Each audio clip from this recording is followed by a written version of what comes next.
In my case, I had followed up with a further 6 months of engineering and ballistic studies into the cylinders, the result of which had provided further support for the view that there had not been a chemical attack.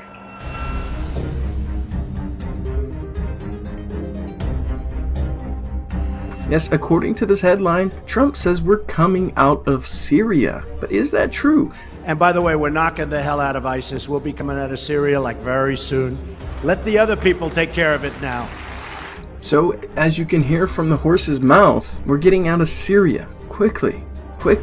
But this sounds all too familiar. Well, as you all know, pretty much the vast majority of eastern Damascus or eastern Ghouta has fallen to the Syrian government, and they have liberated the citizens that have been entrapped due to the terrorists that have been funded by the West, including Israel, which hundreds of thousands of weapons and munitions were found that were linked back to Israel just today in a few news reports. But as we see with the fall of any of these major cities that are being held by terrorists in Syria over the past, as far back as 2013, every time this happens, we have the Western government come and put pressure on Syria, Iran, and Russia, even creating false flag scenarios to blame the government for creating illegal acts against their people, which have all subsequently been debunked almost thoroughly across the board, even from UN members themselves. But that does not stop them with their persistency. So we have Nikki Haley on the 13th of March coming out and making this statement right here. The ceasefire has failed. The situation of the civilians in eastern Ghouta is dire, and the United States is acting. We have drafted a new ceasefire resolution that provides no room for evasion. It is simple, straightforward, and binding. It will take effect immediately upon adoption by this Council. It contains no counterterrorism loopholes for Assad, Iran, and the Russians to hide behind. And it focuses on the area the Secretary General has identified, and that the world can see holds the greatest urgency for lives of innocent civilians: Damascus City and eastern Ghouta. If Russia, Iran, and Assad cannot agree to stop the bombing in this limited part of Syria for this limited amount of time, they will not agree to anything that's worthwhile. But we also warn any nation that is determined to impose its will through chemical attacks and inhuman suffering, most especially the outlaw Syrian regime. The United States remains prepared to act if we must. It is not the path we prefer, but it is a path we have demonstrated we will take, and we are prepared to take it again.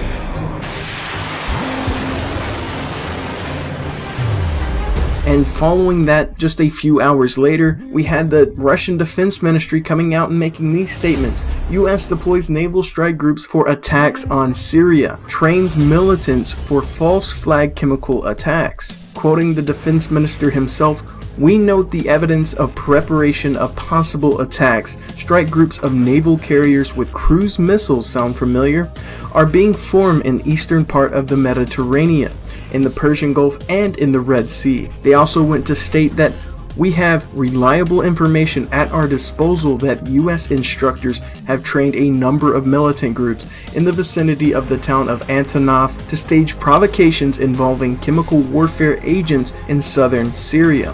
So what's going to happen? What is this leading to? If I had to make one guess, it looks like an exact scenario of a year ago. And we know that they're willing to do things over and over again, just like Nikki Haley said. I mean, we've already had about 6 false flag type scenarios that happen in Syria by the United States government just in the past few years alone. What says they can't do a 6th or 7th or 8th or 9th or 10th until they actually get their agenda, until they push greater Israel, until they get a regime change in Syria, Iran? I guess only time will tell.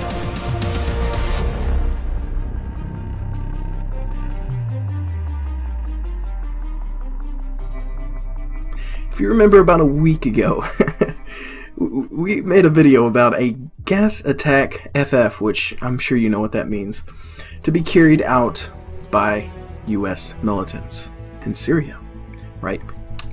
As it goes, as predicted by all parties around the board except the US, that was totally oblivious to it because they're probably a guilty party. We continue to closely follow disturbing reports on April 7th regarding another alleged chemical attack, this time targeting a hospital in Douma, Syria. At least 70 killed in suspected chemical attack in Douma. Dozens dead in possible, remember possible, they want to be liable when it's proven a false flag like the last one in 2017. Gas attack in Syria regime, and the one in 2013 as well, both proven false. Assad regime denies use of chemical weapons in Douma attack that killed 35 and what was it, 70, 35. We got any other numbers? There's one. 40 people killed, 1,000 people were injured. But the bigger the number, the better. It could be 1,000, it could be 40, it could be 20. It doesn't matter, because numbers are arbitrary when it's a false event. They show a video filmed by the White Helmets of them running into a bombed out building, which dust is floating around, and they claim that's gas. Okay, which I guess that's fine if you don't know what you're talking about. And nobody that's rushing in and out of this building have gas masks. There's a few that have, you know, the dusk masks that doctors wear, but most don't. None of them are wearing hazmat suits, nothing like that. Nothing to prevent gas from killing you. And they're claiming that's a chemical attack. Okay? Now, I've seen other videos so far posted of, like, kids getting water put on their face, like right here, and other stuff that may or may not be. But the fact of the matter is, they're pushing information that is not even verified right now. They're pushing saying, oh, this is a gas attack. Oh, it was the Syrian government. And they're getting that information from Al-Qaeda. They're getting it from the White Helmets, obviously.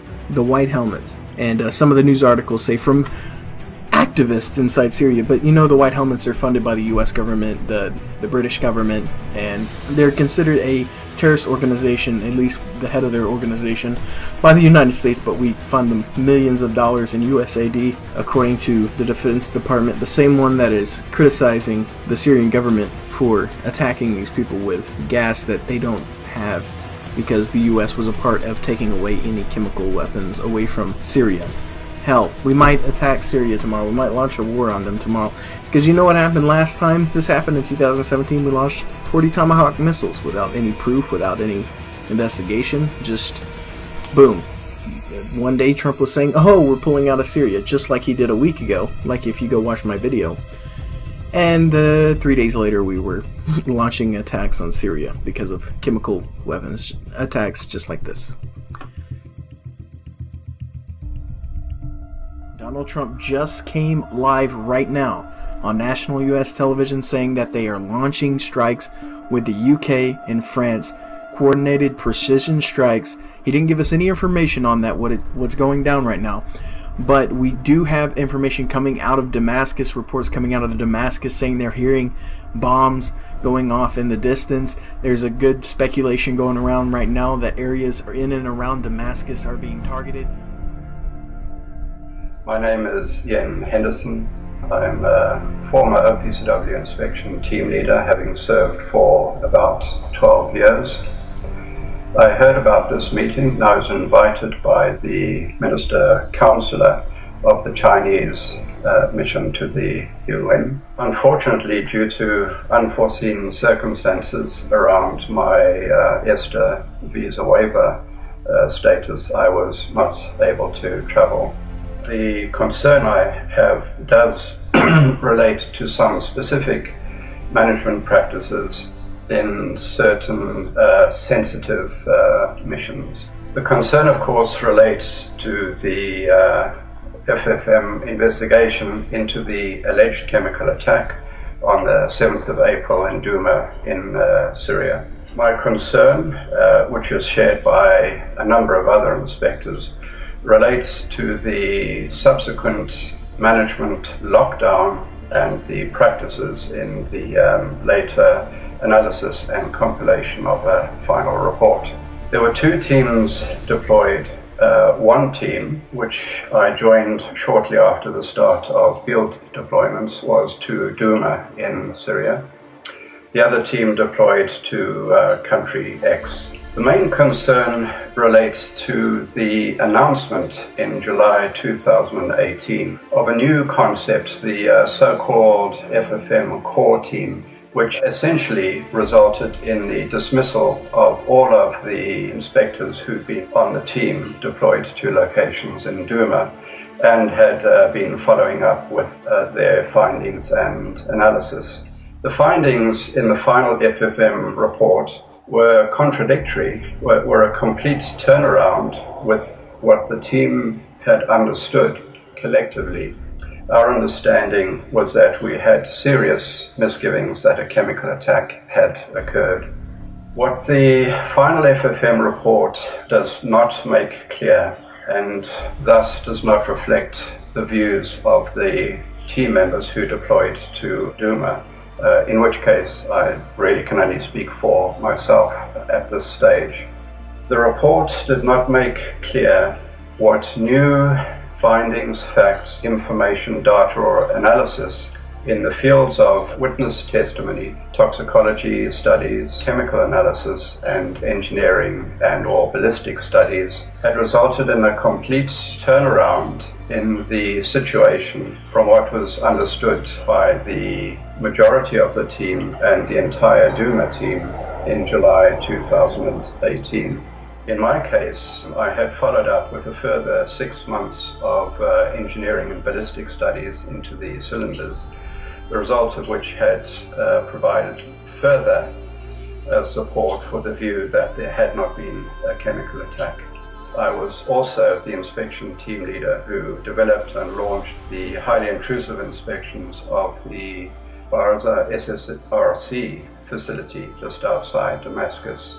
And I did the inspections and wrote the reports for the 2 inspections prior to and the inspection after the chemical facility or the laboratory complex at Barza SSRC had been destroyed by the missile strike.